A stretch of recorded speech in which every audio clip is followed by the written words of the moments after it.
Hello everyone, welcome to our classes. Student, जो आज का लेक्चर है उस पर भी हम कॉची लीनियर इक्वेशंस को ही कंटिन्यू करेंगे।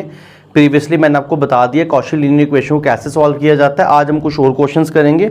फर्स्ट क्वेश्चन जो आपका बार बार एग्जाम में कभी कभी पूछा जा सकता है वो ये है, solve d3y/dx3 is equal to 6y/x3। तो ये फर्स्ट क्वेश्चन है जो एग्ज़ाम में पूछा जा सकता है। ठीक है, तो देखने में काफ़ी अजीब सा है मगर करने में बिल्कुल सिंपल है। जैसे कि अगर आपको प्रीवियसली लेक्चर में पढ़ा, अगर आपने ध्यान से, तो आपको याद होगा कि मैंने आपको क्या बताया था कॉची लीनियर कैसे पहचाननी है। आप इधर देख रहे हो स्टूडेंट्स, ये जो ऑर्डर है ये 3 है। इसका ऑर्डर कितना है 3, और नीचे बेस में कितना है x3। तो जब x3 को इससे मल्टीप्लाई करोगे तो ये कुछ ऐसा देखने को मिलेगा ना, x3 into d3y/dx3 is equal to 6y, ऐसा देखने को मिलेगा। फिर मैंने आपको बताया था कि जब भी ऑर्डर जो हो उसके साथ उतना ही वेरिएबल मल्टीप्लाई हो तो इस टाइप की इक्वेशन क्या होती है, कॉची लीनियर होती है। तो स्टूडेंट्स इसको कैसे सॉल्व करेंगे, x3 इसको मैं लिख सकता हूँ d3y और 6y इस तरफ आ गया, और सिंप्लीफाई करेंगे तो कितना आ जाएगा, x3 d3 -6 into whole y is equal to 0। उसके बाद हम क्या करेंगे, सिंबॉलिक फॉर्म बनाएंगे। ठीक है, सिंबॉलिक फॉर्म ऑलरेडी बन गई है। अब हम एक्सिलरी इक्वेशन निकालेंगे। तो मैं लिख देता हूँ एक्सिलरी इक्वेशन इज, क्या आ जाएगी एक्सिलरी इक्वेशन आपकी, x3 d3 -6 is equal to 0। ये एक्सिलरी इक्वेशन आ जाएगी। या तो आप एक्सिलरी इक्वेशन के बाद सब्स्टिट्यूट करो या तो आप पहले सब्स्टिट्यूट करो, जैसे आपकी मर्जी। ठीक है, तो हम इसमें सब्स्टिट्यूट क्या करेंगे,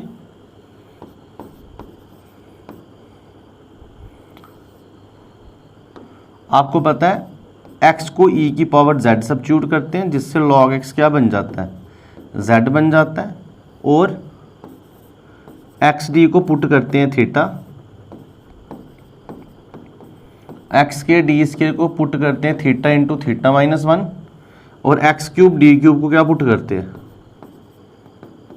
थीटा थीटा -1 थीटा -2 इस इक्वेशन में। तो क्या बन जाएगा ये बन जाएगा theta into theta -1 into theta -2 -6 is equal to 0। Auxiliary equation ये आ जाएगी। और अगर हम इसको सॉल्व करेंगे, या आप एक्सिलरी इक्वेशन में सब्स्टिट्यूट कर दो, नहीं तो आप इधर कर दो, जैसे आपकी मर्जी। ठीक है, अगर मैंने आपको प्रीवियस लेक्चर बताया है जिस हिसाब से, उधर मैंने एक्सिलरी बाद में बनाई है, तो अभी भी मैं बाद में बनाता हूँ, मगर कोई फर्क नहीं पड़ता, पहले भी बना सकते हो। ठीक है, तो जब वैल्यू डाली तो ये ऐसा बन गया। अब इसको सिंप्लीफाई कर दो तो कितना आ जाएगा, थीटा स्क्वायर माइनस थीटा, और मल्टीप्लाई में थीटा -2 और -6।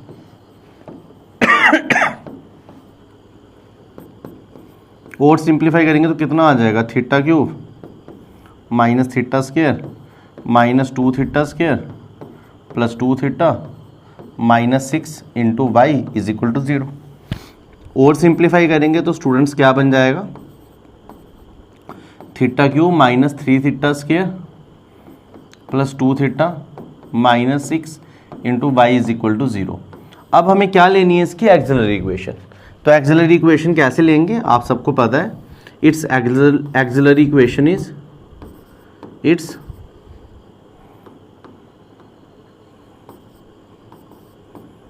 एक्सिलरी इक्वेशन इज, क्या आ जाएगी auxiliary equation, theta cube -3 theta square plus 2 theta -6 is equal to 0।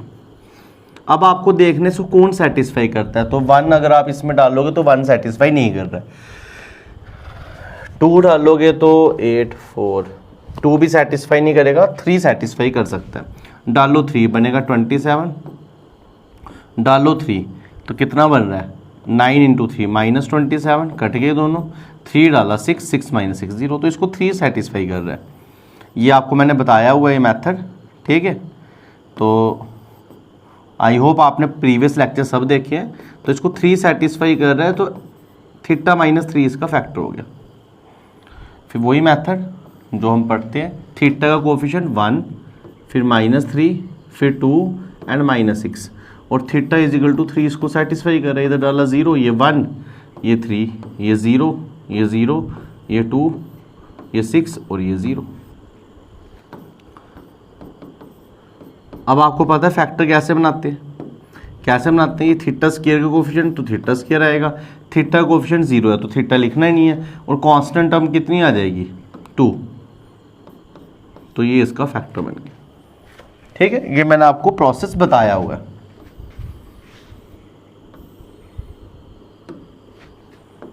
क्योंकि जब आप क्यूबी को सॉल्व करोगे इधर थीटा स्क्वायर बनेगा, थीटा बनेगा और कांस्टेंट बनेगा। थीटा का कोफिशिएंट 0 है इसलिए मैंने उसको लिखा ही नहीं। ठीक है, थीटा स्क्वायर का 1 है तो वो मैंने लिख दिया।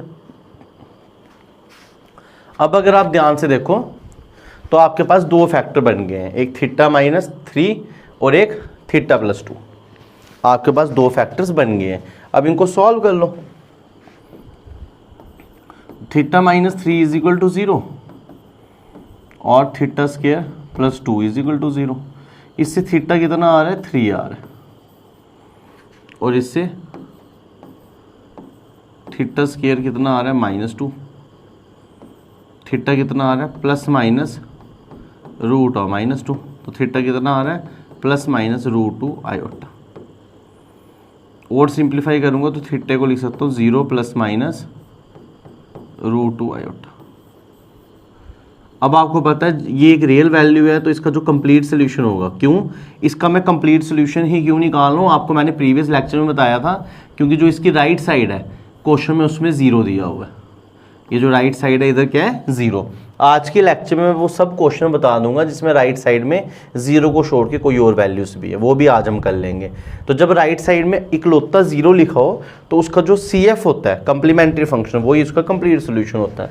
तो इसका जो कंप्लीट सोल्यूशन आएगा वो आएगा y is equal to C1 e⁻³ z plus e⁻0 z into C2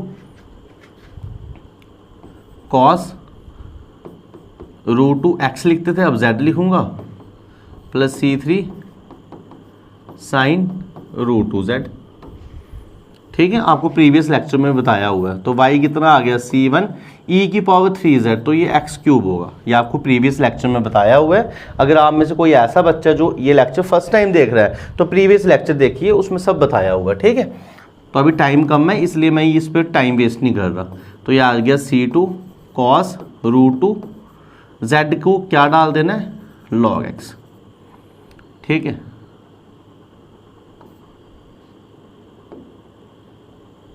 और प्लस C3 sin √2, z को क्या डाल देना है log x, और ये पूरा इसके एंगल में ही आएगा ऐसे, क्योंकि cos ऐसे एंगल में। ठीक है, तो ये आपका इस क्वेश्चन का कंप्लीट सोल्यूशन है, और ये क्वेश्चन अक्सर एग्जाम में आया हुआ है। एक बार आंसर मिला लेंगे, C2 cos √log x, बिल्कुल यही आंसर है। आई होप आपको ये आज के लेक्चर का फर्स्ट क्वेश्चन अच्छे से समझ आया होगा। ठीक है, नेक्स्ट क्वेश्चन करेंगे। सब इंपॉर्टेंट क्वेश्चंस हैं, आप में से काफ़ी स्टूडेंट्स पूछते हैं सर कोई इंपॉर्टेंट क्वेश्चन बता दो, ये सब इंपॉर्टेंट क्वेश्चंस हैं। ठीक है, तो नेक्स्ट क्वेश्चन है solve x d2y/dx2 plus dy/dx is equal to x। ये अब पेपर में ये आ जाए सॉल्व करने के लिए, तो सबसे पहले आप इसको कॉशी लीनियर बना सकते हो, ऑर्डर 2 है तो इधर पूरे को x से मल्टीप्लाई कर दो। तो जैसे ही मैंने x से मल्टीप्लाई किया तो ये x² बन गया, x से मल्टीप्लाई किया तो x dy/dx बन गया, x से मल्टीप्लाई किया तो x² बन गया। अब ये कॉशी लीनियर इक्वेशन बन गई। अब आप इसको सिंबॉलिक फॉर्म में लिखो तो बनेगा x² d² plus xd whole में आ गया y is equal to x²। ये सिंबॉलिक फॉर्म आ गई। अब क्या करते हैं स्टूडेंट्स, अब हम इसमें सब्स्टिट्यूट करते हैं। डायरेक्ट भी कर सकते हो आप log x को z, मगर मैं नहीं करूँगा क्योंकि जैसे मैंने आपको प्रीवियस बताया मैं वैसे ही लैंग्वेज लिखूंगा। x को e⁻z डाल दिया। अब आपको पता है log x क्या होगा, z होगा, और जो एक्स डी है उसको क्या पुट करते हैं theta, x square D square को क्या पुट करते हैं थीटा इंटू थीटा माइनस 1, और इधर 3 वाला है नहीं तो मैं लिखूंगा नहीं। तो जब ये सारी वैल्यूज इधर डाल दी तो आपके पास क्या बन गई equation, theta into theta minus 1 plus theta into y is equal to x.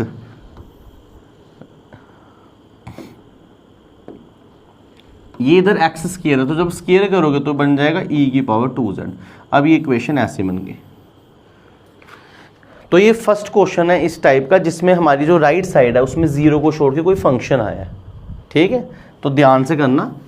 तो हम इसको और सॉल्व करेंगे तो क्या बन जाएगा, theta square minus theta plus theta into y is equal to e की पावर 2z। थीटा और थीटा कट गया तो theta square into y is equal to e की पावर 2z। अब हम इसकी एक्सिलरी इक्वेशन निकालेंगे। क्या निकालेंगे, एक्सिलरी इक्वेशन। तो एक्सिलरी इक्वेशन आएगी theta square is equal to 0। इसमें थीटा के दो आंसर आएंगे 0 0, ठीक है। अब हम क्या करेंगे, CF निकालेंगे। तो CF क्या आएगा, आपको पता है जब रियल और दो सेम है तो हमारे पास आता है C1 प्लस C2 x लिखते थे, मगर अभी हम z लिखेंगे और e की पावर जो कांस्टेंट होता है वो कितना है 0 और उसके साथ z लगाएंगे।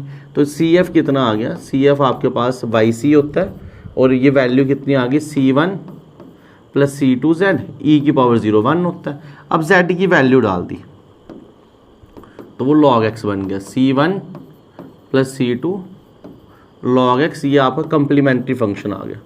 ये हमारे पास क्या आ गया, कंप्लीमेंट्री फंक्शन। अब इस केस में राइट हैंड साइड में 0 नहीं है तो इसलिए इस केस में पर्टिकुलर इंटीग्रल भी निकालना पड़ेगा। तो पर्टिकुलर इंटीग्रल का वही फॉर्मूला है, थीटा स्क्वायर बनता है एक्सिलरी में तो 1 थीटा स्क्वायर और उस साइड है e की पावर 2z। सेम लिखते हैं। अब आपको पता है एक्सपोनेंशियल हो तो हम d को क्या पुट करते थे a, मगर अब d की जगह थीटा, अब थीटा की जगह क्या पुट करना है 2, क्योंकि ये a होता है तब हम a पुट करते थे, अभी हम 2 पुट करेंगे। सेम प्रीवियस मेथड है जो हमने linear equation with constant coefficient में सॉल्व किया, वही मेथड है, ठीक है। तो ये कितना आ गया 1/4 e की पावर 2z। ये आपके पास PI आ गया, ठीक है। अगर अब आप इसको x में कन्वर्ट करना है तो आपको पता है e की पावर z क्या है x, तो e की पावर 2z क्या होगा x स्क्वायर। तो e की पावर 2z कितना आ गया x स्क्वायर। तो लास्ट में हम कंप्लीट सोल्यूशन निकाल देंगे स्टूडेंट्स, वो आपका आएगा yc प्लस yp, और yc हमारा आ रहा है C1 plus C2 log x, और जो yp आ रहा है वो हमारा आ रहा है 1/4 x स्क्वायर। तो ये हमारा इस क्वेश्चन का कंप्लीट सोल्यूशन है। बाकी सारा कंसेप्ट वही सेम है जो हमने linear equation with constant coefficients में पढ़ा हुआ है, ठीक है। आई होप आपको ये चीज़ें समझ आ रही होंगी। एक बार आंसर मिला लेंगे, बिल्कुल यही आंसर है। तो अभी आपका एग्ज़ाम है, परसों आपका एग्ज़ाम है 20th को। तो कोशिश करूँगा जो 2-3 टॉपिक हैं वो आज और कल मैं आपको सब बता दूँगा, इसलिए मैं उस वजह से ही छोटे छोटे लेक्चर बना रहा हूँ। तो ये लेक्चर अराउंड अबाउट 12 मिनट्स का है, ठीक है। आप इसको पढ़िए, वैसे ही आपके पास नेक्स्ट लेक्चर भी आ जाएगा, ठीक है। एग्ज़ाम जो आपका परसों है उसके लिए मैं आपका जो क्वेश्चन पेपर है प्रीवियस ईयर का वो भी डिस्कस करने वाला हूँ, तो प्लीज़ चैनल पे बने रहिए। तो अभी इस लेक्चर में इतना ही, मिलते हैं नेक्स्ट लेक्चर में। Thank you students, have a nice day.